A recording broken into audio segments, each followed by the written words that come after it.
It is my pleasure to introduce the Secretary-Treasurer of the 2.5 million member New York State AFL-CIO, the Reverend Terrence Melvin. Reverend Melvin holds the second highest office in the New York State labor movement. He's held that office since 2007. His work in labor began after being hired on the night shift in 1980. He became a member of the Civil Service Employees Association, Local 427, at the Western New York Developmental Center. CSEA is a statewide union representing over 250,000 state, county, municipal workers throughout the state of New York. At age 21, Terrence Melvin became the youngest CSEA local president when he was elected to the position of president of CSEA Local 427, a union representing over 2,000 members in Western New York. Outside of his labor life, Mr. Melvin is actively engaged in labor allies and community organizations. In August 1996, he was elected director of the Coalition of Black Trade Unionists, Region 1, representing unionists in New York, New Jersey, Connecticut, Massachusetts, and Ontario, Canada. He was subsequently re-elected to this position several times. In the political realm, Mr. Melvin knows the power of the vote. He is continuously working to increase voter registration, promoting Get Out the Vote drives, and is active in national, state, local, city, and school board elections. In addition to his responsibilities as Secretary-Treasurer, Reverend Melvin has focused on developing lasting ties between labor, religious organizations, and community partners. With this, in December of 2008, he spearheaded the development of the New York State AFL-CIO Community Outreach Program. This program was designed to make a lasting connection between AFL-CIO constituency groups, local communities, and religious leaders. That's us. Couldn't have a better speaker, I think. Mr. Melvin is a graduate of the Rochester Center for Theological and Biblical Studies with a bachelor's degree in ministry. He is married to Sonia Marie Melvin and has 3 children, Candace, Terrance II, and Crystal, and 1 beautiful granddaughter, Cadence. Lovely name. Welcome, Reverend Melvin. Thank you.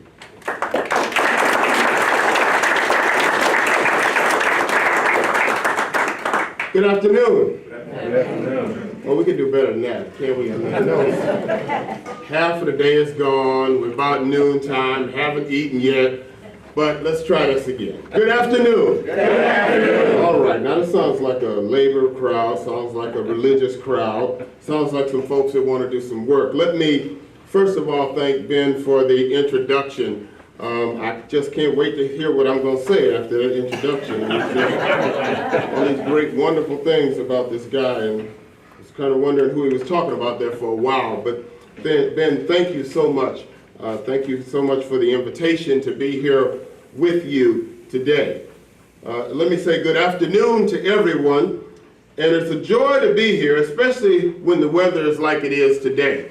I've been through Binghamton in some rough times. I've come through here when it's kind of hard to traverse through the roads, but this is a great day to be in Binghamton. Now, there's a fun fact that I learned about Binghamton not too long ago, and it's the birthplace of Rod Sterling, the Twilight Zone guy. And found it appropriate that I would be in the home of the Twilight Zone during these crazy times. It's almost like we're in an episode. I mean, anybody turned on the TV lately? I mean, every time you look at the TV, there's something crazy going on. And I myself, I'm a CNN and MSNBC junkie. I admit it. That's my problem. I've got a TV in my office. It is on all the time just to see what new crazy thing is going to happen that's coming out of Washington, D.C. And every hour on the hour, I am never disappointed. Never. Because this is a crazy time that we're living in, and this is a crazy government that we have. I mean, if somebody told me last year this time that we would have the president that we have today, that we would have the cabinet that we would have today, that I would tell them that they are completely out of their mind. I was one of the few people that thought that no way in the world this could happen. When the primary was going on, I said, it ain't gonna work, somebody's gonna step up. When after the primary, when it was the general election, I was like, oh, that's gonna be okay, because it ain't gonna happen, Hillary gonna win. And then on November, whatever day it was, I slept for 3 days after, so whatever day it was in November, I woke up and I was like, I stayed up as long as I could. I went to sleep, and I think when I woke up, I saw the news and I thought I was in a nightmare, not a dream, but a nightmare, and I went back to sleep for 3 days. I refused to get up because I figured it could not be happening. But let me be clear to everybody in the room today, I am partisan. I'm not partisan when it comes to Democrat or Republican. I'm partisan that every citizen in this country has a right to a decent education. I'm partisan that everybody in this country has a right to decent health care.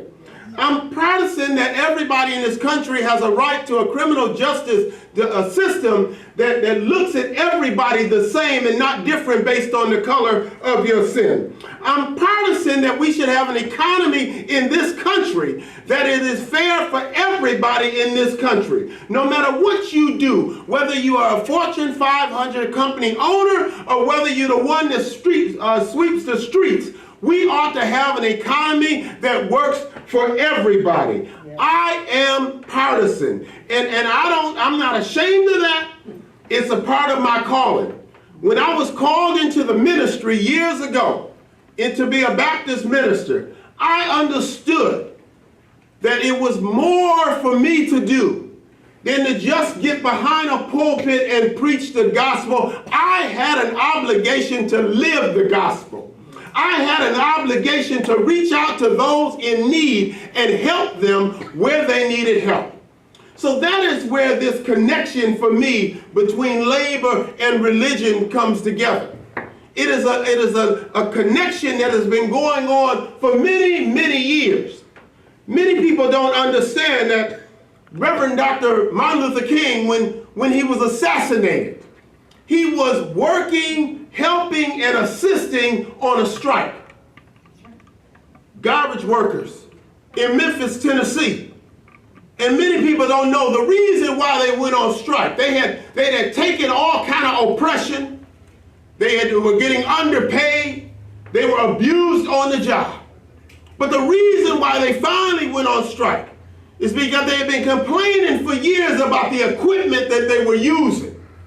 And they would never get new equipment. They would never fix the equipment. And one day, one of their brothers, because of the lack of equipment, because of the lack of safety in the equipment, was crushed in the back of a garbage truck. That's what sparked these garbage men to come together, to decide to stand up. It had to be a death.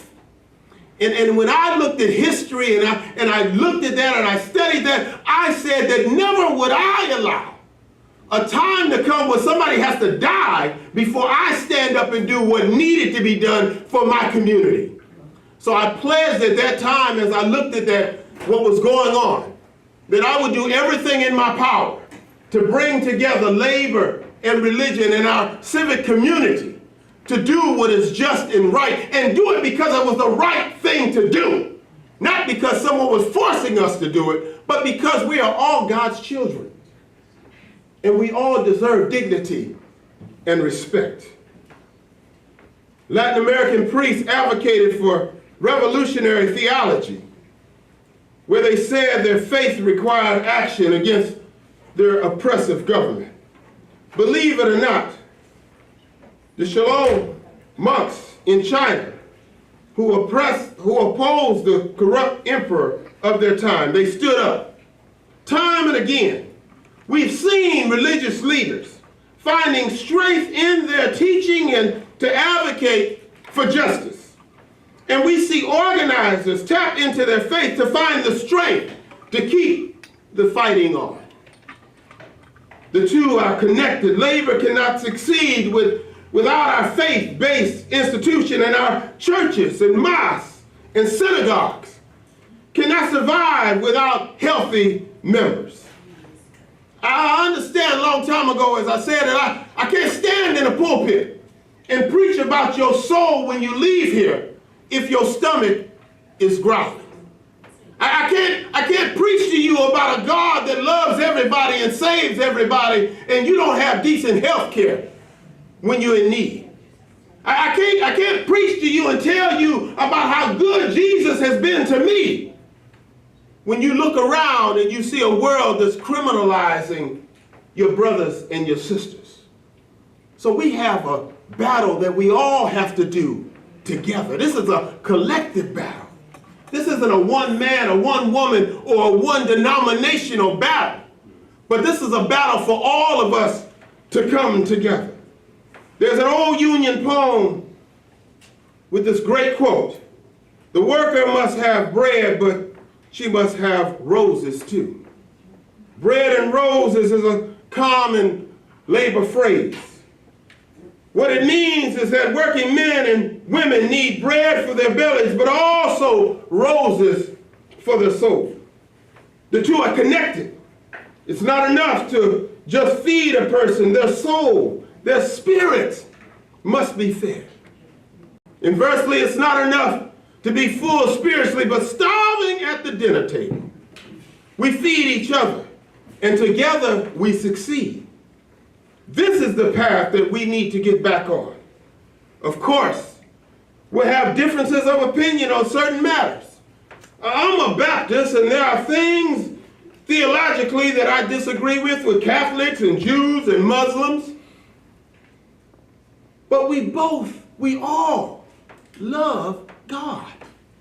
We all, as religious leaders, we all as people in this country, love our fellow man.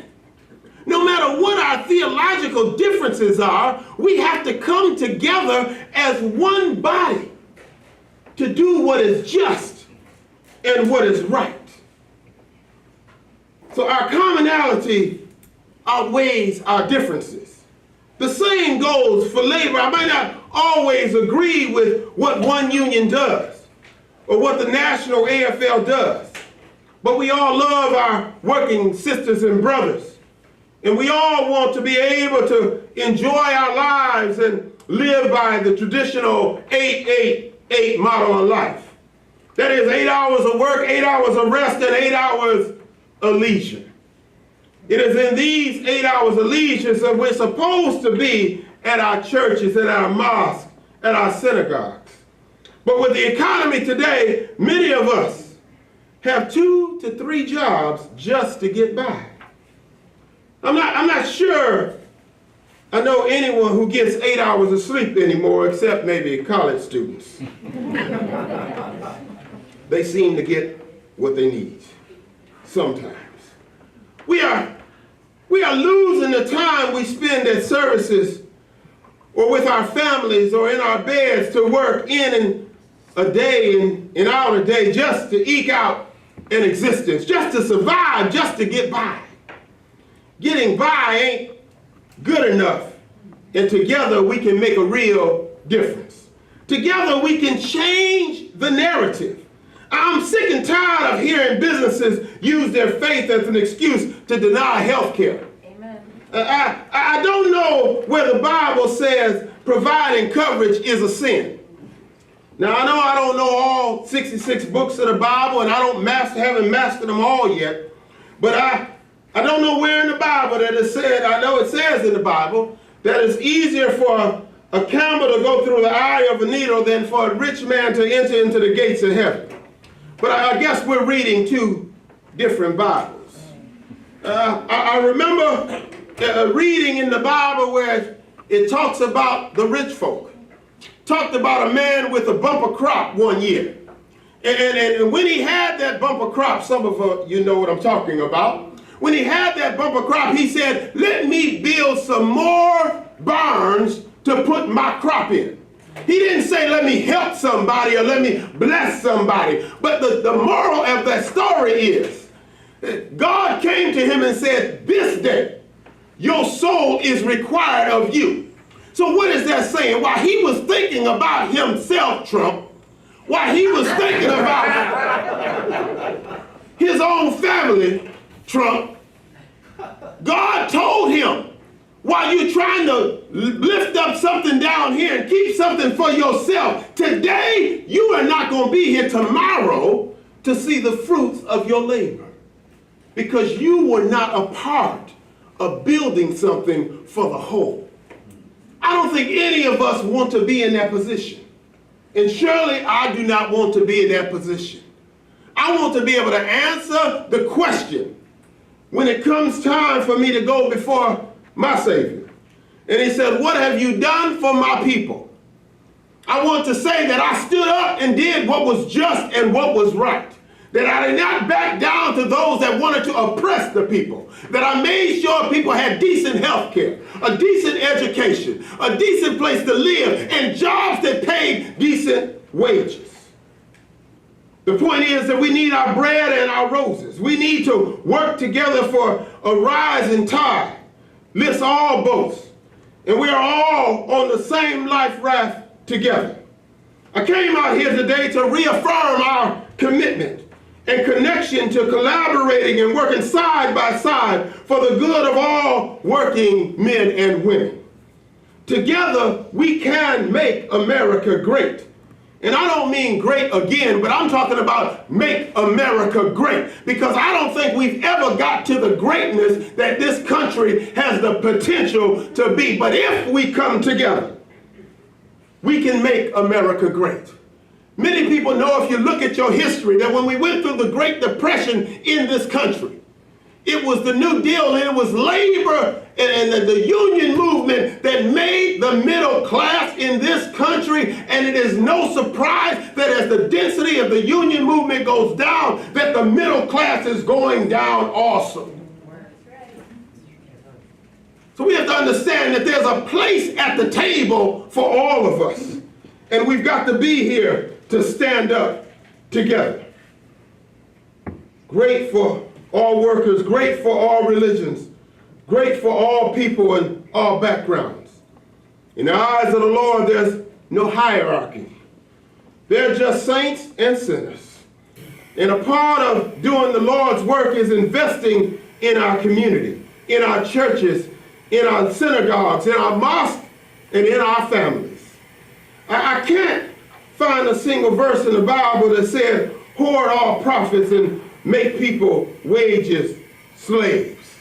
I can't find that in the Bible. I can find a scripture, though, in verse after verse on how the righteous can rise against tyranny. Y'all remember the story of little David that conquered the great Goliath. And I find in the Bible, as I read, that many times God does not allow a huge army to fight the enemy. Normally he starts, and if you look at the Bible, when he starts with a great army, he pares it down to a few. Because see, what he wants us to do as people of faith is to put our faith in him and not in ourselves. See, if you let us go out there with a huge army, Binghamton, then if you went out there and you had thousands and thousands of people, you might think you made the change. But if it's just a handful of people, 40 or 50 people in the Binghamton area that's standing together, that's holding hand in hand and arm and making a change, you will realize you did not do it by yourself, and it was the God that you serve that allowed you to have the victory that you're all about. So we must come together. My faith has taught me to have faith in my sisters and my brothers. My faith has taught me that the wicked hold power only to be toppled by the righteous. My faith has taught me that the saints work for others and never for themselves. Together, we can live a good word by doing the good work. Together, we can achieve both economic and spiritual freedom, but only if we work together. We need our bread and we need our roses, for we can shine, for we can smile, so we can live harmonious in this country. And I'd be remiss if I did not take one moment, and I might be out of time, but I'd be remiss if I didn't take a moment to bring up the major issue that labor is working on in the state of New York, and that is this constitutional convention that is coming up. I can't stand here before religious leaders and labor leaders and not say something about something that could tear the state of New York apart. Something that every 20 years we have an opportunity to address, whether we open up our Constitution, whether we have what they call a constitutional convention. And that is where you elect delegates to come together. And mind you, these delegates are the same people you have in Albany right now. So if you ain't quite pleased with them, you ain't gonna be pleased with them if you give them a double salary to do the same mess that they're doing right now. But there is a way. I mean, people have their own individual issues that they want addressed in the Constitution. But watch out. Our pensions for public workers could be in jeopardy. Our environmental issues could be in jeopardy. Our educational system that we have in the state could be in jeopardy, and so on and so forth. What I tell folks, and what I'm telling you today, is if there's an issue that's near and dear to your heart that you want to have addressed, we have changed this Constitution 200 or so times without one constitutional convention, issue by issue. But I need you to stand up when it's time and it shows up on the ballot to say no to a constitutional convention. We don't have money to waste on the rich and elite and the politicians to have a party in Albany and do nothing. They can stay in session, and this is the part that blew my mind. They can stay in session for years if they decide to and come out with absolutely nothing but a paycheck. We don't need that in New York. So I'm calling on you as we come together today and as we prepare to leave out of this place. Let us join hands like never before in the Binghamton area. Let this labor religion coalition be the beacon of light to shine all around the state of New York, to show others what happens when labor and religion truly comes together. God bless you.